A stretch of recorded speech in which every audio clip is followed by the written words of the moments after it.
నువ్వు ఎవ్వరికీ భయపడకుండా ఉండాలి అంటే నీకు ఉండాల్సిన బలం ఏంటో తెలుసా? జాగ్రత్తగా గమనించుకో. ఎప్పుడు ఎవరికీ కూడా భయపడకు. నువ్వు ఎవ్వరికీ భయపడకుండా బ్రతకాలి అంటే మనలో కొన్ని బలాలు ఖచ్చితంగా ఉండాలి. అవి శారీరకమైనవే కాదు, మానసిక, భావోద్వేగ, బుద్ధి సంబంధితమైనవి కూడా ఉండాలి. ఇందులో మరీ ముఖ్యంగా 5 బలాలు ఉండాలి. మొదటిది మానసిక బలం. మానసిక బలం అనేది మన ఆత్మవిశ్వాసం, సహనం, ధైర్యం, సమస్యలను ఎదుర్కొనే తత్వం. ఇది మనిషిని జీవితం ఎదురువేసే ప్రతి సమస్యను అధిగమించగలదు. భయాన్ని దాటి ముందుకు సాగడం, విఫలతను ఓ అవకాశంగా మార్చుకోవడం, కష్టాలను గుణపాఠంగా స్వీకరించడం, ఇవి మానసిక బలానికి ముఖ్య సంకేతాలు. జీవితంలో ఏ అడ్డంకి వచ్చినా సరే నేను దీన్ని అధిగమించగలను అనే దృఢ నిశ్చయమే నిజమైన మానసిక బలమవుతుంది. మనసుని బలంగా, దృఢంగా పెంపొందించుకోవాలి అంటే ఆలోచనల్లో స్పష్టత, లక్ష్య సాధనలో పట్టుదల, నిరాశనలోనూ సానుకూలత ఉండాలి. ఈ ప్రపంచంలో ఎవ్వరికీ కూడా మనల్ని అణగదొక్కే శక్తే ఉండదు. మనమే మన బలం, ధైర్యంగా ముందుకు సాగితే విజయం అనేది తప్పకుండా నీ వెంట వస్తుంది. గుర్తుంచుకో, నీ ఆత్మవిశ్వాసం ఎలా ఉండాలి అంటే నువ్వు ఏ నిర్ణయం తీసుకున్నా దాని మీద ఖచ్చితంగా దృఢమైన నమ్మకం ఉండాలి. అది ఎలా ఉండాలంటే ఏ పరిస్థితినైనా సరే తట్టుకునే సహనం నీకు ఉండాలి. ఇక ధైర్యం ఎలా ఉండాలంటే ఎదురయ్యే ప్రతి సమస్యని ఎదుర్కొనే తెగువ ఉండాలి. ఇక నీ స్వతంత్ర ఆలోచన ఎలా ఉండాలంటే ఇతరుల అభిప్రాయాలకే పరిమితం కాకుండా మన సొంతంగా స్వేచ్ఛగా ఆలోచించగలగాలి. అర్థమైందా? ఇక రెండవది భావోద్వేగ బలం. భయాన్ని అదుపు చేయడం. భయం అనేది అందరికీ సహజమే కదా, కానీ దాన్ని మనం నియంత్రించగలగాలి. నిరాశను జయించడం. ఒక్కసారి ఓడిపోయేంత మాత్రాన మనం అందులోనే పడిపోవద్దు. సానుకూల దృక్పథం. ప్రతికూల పరిస్థితిలోనూ మంచి కోణాన్ని చూడగలగాలి. భావోద్వేగ బలం అంటే మన మనసును నియంత్రించగలగడం, కష్టాలను తట్టుకునే తత్వం, జీవితాన్ని సమతుల్యంగా దృక్పథం చేసుకోవడం. మన మనసు అనేది అనేక భావోద్వేగాలతో నిండి ఉన్న సముద్రం లాంటిది. సంతోషం, కోపం, నిరాశ, భయం ఇవన్నీ కూడా సహజమే.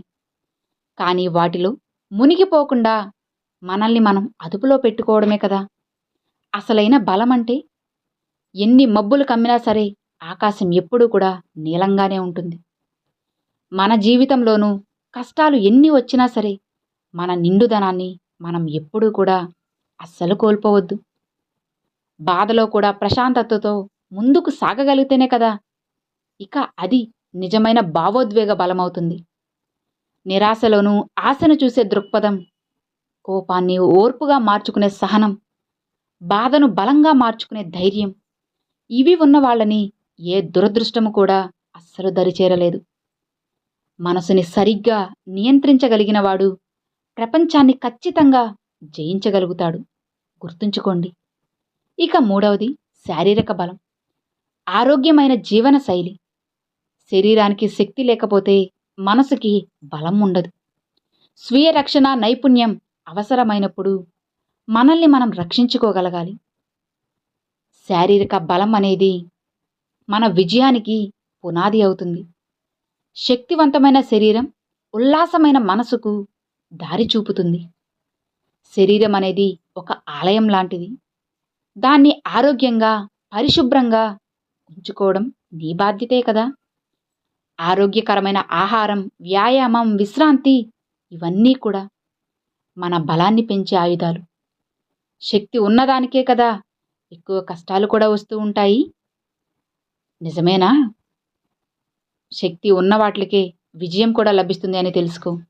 ఓటమిని జయించాలి అంటే ముందుగా మనం ఆరోగ్యాన్ని జయించాల్సి ఉంటుంది. గుర్తుంచుకోండి, శరీరం బలంగా ఉంటే మనసు ధైర్యంగా ఉంటుంది. ఇక మనసు ధైర్యంగా ఉంటే విజయం ఖచ్చితంగా మన సొంతమవుతుంది. నిరుత్సాహం, అలసట, బాధలు నిన్ను కుదిపేసేలా కూడా నువ్వు బలమైన వాలుగా నిలబడగలగాలి. నువ్వు గెలవగలవు అని తెలుసుకో. ఆరోగ్యమే మహాభాగ్యం అంటారు. శారీరక బలం లేకపోతే ఈ ప్రపంచంలో నీ సంపదకు కూడా విలువ ఉండదు. బలమైన శరీరం, బలమైన మనసుకు ద్వారం. మన ఆరోగ్యం బావుంటే మనసు ఎంతో ధైర్యంగా ఉంటుంది. ఇక 4వది జ్ఞానబలం. జ్ఞానబలమే కదా నిజమైన శక్తి. జ్ఞానం అనేది మనిషిని అసలైన శక్తివంతులుగా మారుస్తుంది. శారీరక బలం కొంతవరకే సహకరిస్తుంది, కానీ జ్ఞానబలం మాత్రం ఎప్పటికీ కూడా మనం ఎదగడానికి మార్గాన్ని చూపుతుంది. జ్ఞానం కలవాడే కదా చీకట్లను తొలగించి ముందుకు సాగగలడు. మిమ్మల్ని ఎవ్వరూ కూడా దోపిడీ చేయలేరనుకో. అజ్ఞానం నుంచే అసలు దోపిడీ మొదలవుతుంది. గుర్తుంచుకో. అందుకే చదవండి, తెలుసుకోండి, ఆలోచించండి. ఇక ఇవే కదా నిజమైన ఆయుధాలు. గుణవంతునికి ఎప్పుడూ కూడా విద్యే గుణం, నైతికతే ధనం. అసలైన సంపదలు బుద్ధి, జ్ఞానం, ఇంకా నైతికత. ఇక జ్ఞానం లేని వాళ్ళకి కళ్ళు ఉన్నా కూడా అంధుడే కదా అవుతాడు. కళ్ళు ఉండి చూడగలగడమే కాదు, అర్థం చేసుకోగలగాలి కూడా. శిక్షణ లేకుండా బలం ఉండదు, అలానే జ్ఞానం లేకుండా మార్గం ఉండదు. మార్గం తెలుసుకోవాలి అంటే ఖచ్చితంగా నువ్వు చదువుకోవాలి. ఈ ప్రపంచంలో ఒక అహంకారికి గుణాన్ని నేర్పలేవు, అలానే అజ్ఞానికి జ్ఞానాన్ని నేర్పలేవు. మారాలని నిర్ణయించుకున్నవాడే ఏదో ఒకటి నేర్చుకుంటాడు. గుర్తుంచుకో. పుస్తకాలు చదవని మనిషి తలుపు తెరవని ఖైదీ లాంటివాడు. జ్ఞానాన్ని పొందే ఏకైక మార్గం కేవలం చదవడం మాత్రమే. తమ అజ్ఞానాన్ని అర్థం చేసుకున్నవాడే నిజమైన జ్ఞాని. జీవితంలో ధనం పోతే కొంతే కోల్పోయినట్లు, ఆరోగ్యం పోతే సర్వం కోల్పోయినట్లే. గుర్తుంచుకోవాలి. ఎప్పుడు కూడా మర్చిపోవద్దు. ఒక మంచి గురువు ఎప్పుడూ కూడా జీవితాన్ని మారుస్తాడు. ఒక మంచి పుస్తకం ఎప్పుడూ కూడా ఆత్మని మారుస్తుంది. జ్ఞానాన్ని పొందడం అంటే జీవితాన్ని మార్చుకునే ఒక శక్తి కలిగిన చర్య. అర్థమైందా? వివేకం లేని విద్య నీరు లేని సముద్రం లాంటిది. చదువుకున్నవాడు అవ్వడమే కాదు, ఆచరణలో కూడా పెట్టే గుణం ఉండాలి. అర్థమైందా? జ్ఞానం నిజమైనది అవ్వాలి అంటే దాన్ని ఖచ్చితంగా ఉపయోగించాలి. విద్య అనేది సంతానం లాంటిది. నిన్ను ఎప్పుడూ కూడా వదిలిపోదు. తెలుసుకోవడంలో వెనకడుగు వేయకు. ఆలోచనలను పెంచుకోండి. అప్పుడు మీ జీవితమే గొప్ప గ్రంథం అవుతుంది. ఇక 5వది ఆర్థిక స్వావలంబనం.